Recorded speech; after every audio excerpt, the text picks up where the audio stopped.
Welcome back to Pristina, the capital of Kosovo, for the second part of this edition of Europe District. This sculpture, newborn, was unveiled when Kosovo unilaterally declared its independence in February 2008. Now, in this part of the program, we'll tell you why some religious groups here are trying to challenge Kosovo's secular constitution. And we'll meet our guide. She is an author. She will take us on an off-the-beaten-track tour of her city, Pristina. But we'll start with a story on the Kanun. That's a set of ancient Albanian laws and rules which are still being applied in some parts of Kosovo. One of the most archaic aspects of the Kanun are the blood feuds, reciprocal honor killings which have shattered the lives of entire families. Our reporter met one of them. The Naziri family lives here, in Gashk, in the heart of the Kosovo countryside. For the last year and a half, neither the parents nor their children have left their home since a fateful day of February 2010 when one of Shikeri's brothers killed Brahim, a member of the Veseli clan.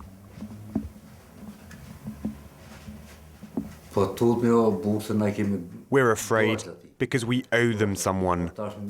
It's what the Kanun law says. No one here respects the law of Kosovo. The judiciary system doesn't work here. If it did, I wouldn't have to lock myself in at home with 34 members of my family. Still applied in some rural areas of Kosovo and Albania, the Kanun is a code of honor, a set of traditional laws. They were first codified in the 15th century to protest the Ottoman rule and were then passed on from one generation to the next. Unlike the Italian vendetta, the Kanun states a murder calls for vengeance. The Veseli men are thus entitled to kill a Naziri. The whole family, the whole clan bears a responsibility for the actions of one of its members. Individuals are only an element of a large family. According to the Kanun, the only place where the Naziris are safe is inside their house. The whole family, even the older children, avoids going outside for fear of meeting a Veseli. Shikeri and his father sought the help of a mediator to negotiate a besa, a pardon to spare the young, but to no avail.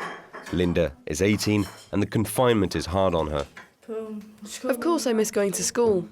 What I do here is okay, but I'd rather be in school. The Kanun says children cannot be targeted, and the Naziris sent to class those under 8. But the situation makes the kids extremely nervous and they never leave the house without their schoolmates. Moreover, none of the adults can go to the doctor or find a job. It is becoming harder and harder for me to provide for my family. You know, it's already difficult to get food for one child. It's practically impossible for 34. The main problem being, I just can't go out to work. The family survives on the generosity of neighbors and friends, but Shikeri won't take it much longer and says he's ready to sacrifice himself. The day will come when I won't have a choice anymore. I will have to go over and tell them, I've lost everything, kill me. His brother was charged with murder and 4 of his relatives, suspected of aiding and abetting, were sent to prison. They're all waiting for their trial. The family says it will respect the court's decision. Haki, the family patriarch who says the Kanun is outdated, insists he's never witnessed such cruelty. In the past, people have always reached an agreement. Such a situation has never occurred. I'm 76 and I've never been faced with a problem like this one. Local authorities admit they can't do much about it, and the police will never be able to prove the Naziri family is actually threatened with death. One of the Veselis, Aslan, the victim's brother, refused to speak in front of the camera. He wouldn't say whether his family applied the principles of the Kanun, but recognized he did not have faith in Kosovo laws and insisted there would be no pardon.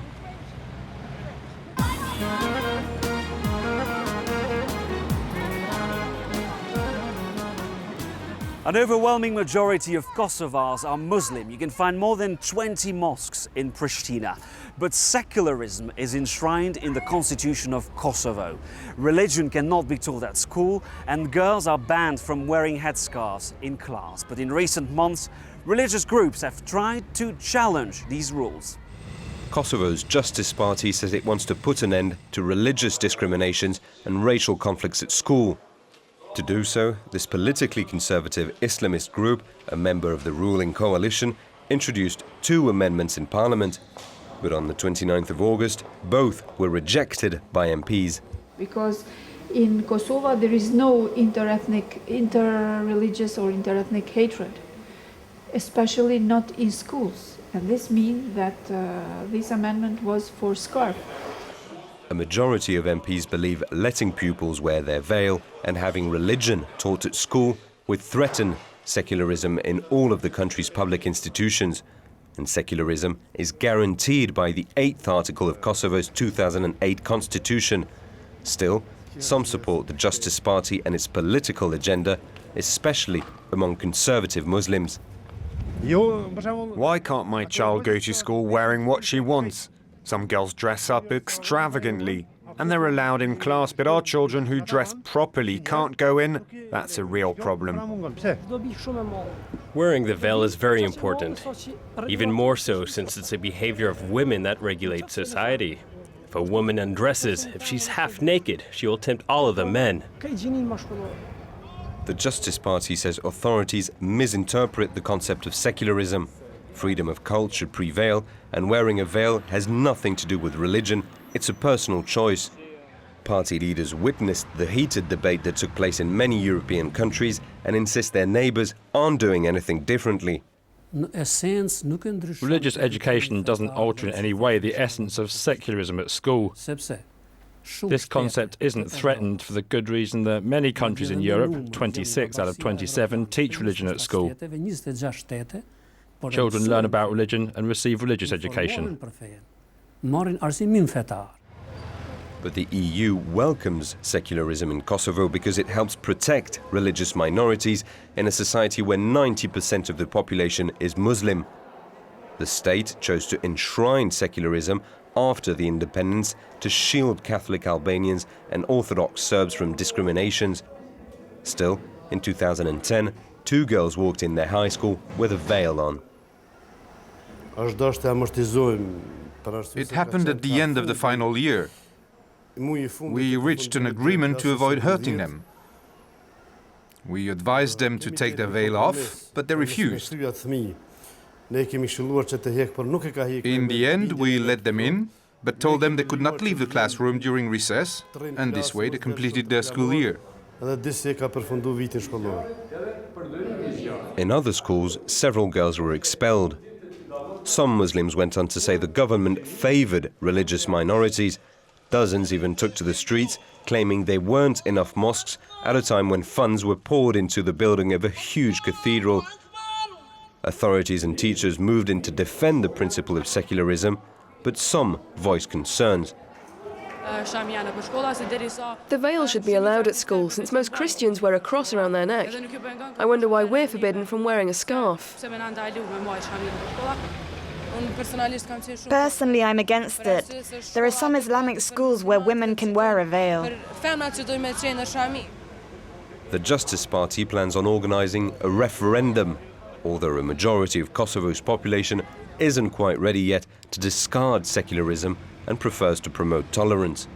Most believe their country should strengthen its cultural ties with Western Europe, the best path, they say, towards an EU membership.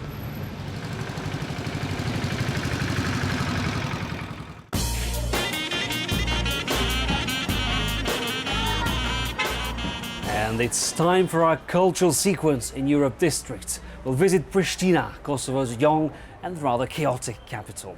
We're going to meet our guide. Her name is Neriman Kamberi. She's a professor of French literature at Pristina University. Recently, she published a collection of short stories. It's called Njediten Doshta. Excuse my Albanian pronunciation, but I was told it means one day, maybe. And we're going to meet her right now.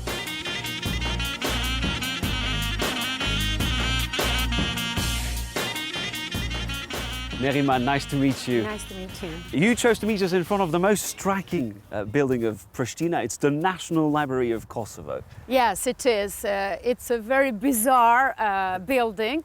You love it or you hate it. You cannot be indifferent in front of this building. At the time when it was built, just after the war, it was even more daring architecture. The interior is very interesting too. It's full of light thanks to these white bubbles. This intention, this aim of the communist Yugoslavia of Tito to develop this part of what becomes Yugoslavia after the war, even if Kosovo was really the poorest part of Yugoslavia, the poorest province. And Tito's Yugoslavia, Kosovo was the poor parent, wasn't it? Yeah, because in the constitution of the Federation of Yugoslavia, at that time Kosovo was a province, Serbia and Croatia, the other were republics. And in 68, in 81, students protested because they wanted more rights to Kosovo and they wanted Kosovo to become a republic. So to be represented in the Federation, to get more investment. And at that time the slogan were Kosovo works and Serbia builds. But Serbia builds itself another republic and it doesn't build Kosovo.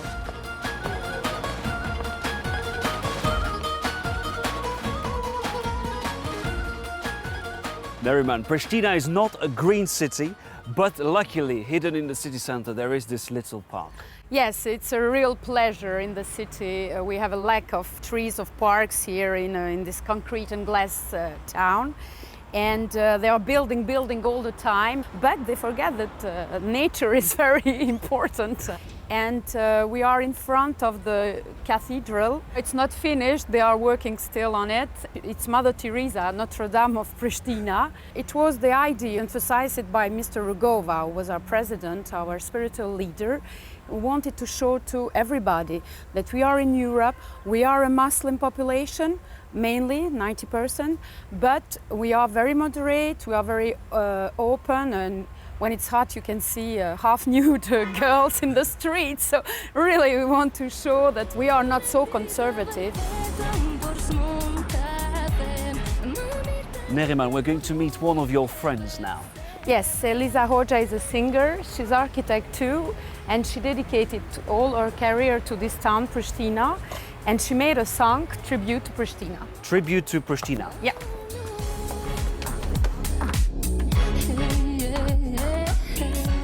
Elisa, I'm with a journalist from Paris. We visited Pristina today and we really wanted to meet you. Welcome to Radio Kosovo. Thank you very much, Elisa. I know that you wrote a song on Pristina. Is it easy to be a singer nowadays in Kosovo? It's not so easy, and especially if you are saying what you think, and if what you're saying people don't like because they don't want to face it, and then you have barriers. Because most of the things that work well and very easily here is if you don't say everything and if you just join the play of others. And I'm not that kind of person.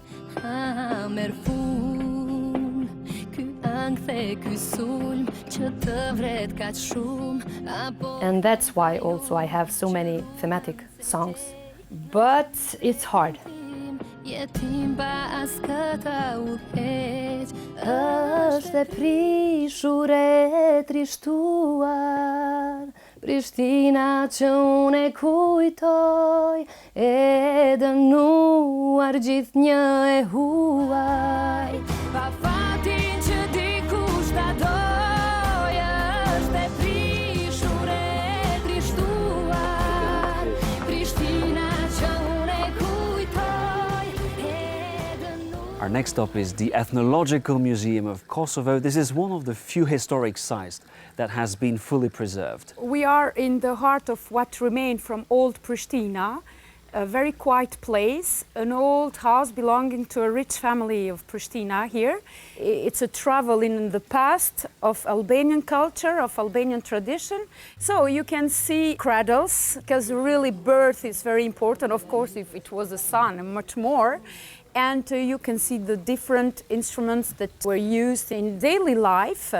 You have an institution which is called Oda. It's a small assembly room for the family where important decisions for the family were taken there. And I think it's not only important for other people, but even for our children who sometimes don't know that this kind of thing existed and still can exist.